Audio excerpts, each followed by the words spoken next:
বন্ধুরা আজকের এই ভিডিওতে আমরা দেখব যে হোয়াটসঅ্যাপ গ্রুপের ফটো ভিডিওকে ফোনে গ্যালারিতে আসা কিভাবে বন্ধ করতে হয়। যদি আপনারও হোয়াটসঅ্যাপে এমন কিছু গ্রুপ রয়েছে যেগুলোর ফটো ভিডিওকে আপনি ফোনের গ্যালারিতে আনতে চান না, তাহলে এই ভিডিও দেখে আপনি খুব সহজেই হোয়াটসঅ্যাপ গ্রুপের ফটো ভিডিওকে গ্যালারিতে আসা বন্ধ করতে পারবেন। তো এর জন্য সবার প্রথমে আপনি হোয়াটসঅ্যাপকে ওপেন করে নেবেন। ওপেন করার পর আপনি এখন হোয়াটসঅ্যাপ থেকে সেই গ্রুপটাকে খুঁজে বার করুন যে গ্রুপের ফটো ভিডিওকে ডাউনলোড হওয়া আপনি বন্ধ করতে চান।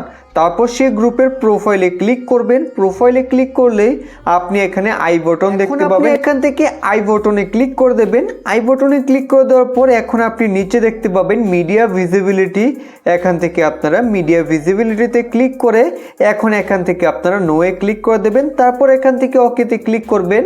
এখন আপনার এই গ্রুপে যে যতই ফটো ভিডিও শেয়ার করুক না কেন তা আপনার আর গ্যালারিতে সেভ হবে না। বাকি আপনার হোয়াটসঅ্যাপে যে অন্য নাম্বার বা গ্রুপ রয়েছে সেই গ্রুপের ফটো ভিডিও কিন্তু আপনার গ্যালারিতে সেভ হবে, শুধু এই গ্রুপের ফটো ভিডিও আর আপনার ফোনের গ্যালারিতে সেভ হবে না। তো এইভাবে খুব সহজে আপনি হোয়াটসঅ্যাপ গ্রুপের ফটো ভিডিওকে গ্যালারিতে আসা বন্ধ করতে পারবেন।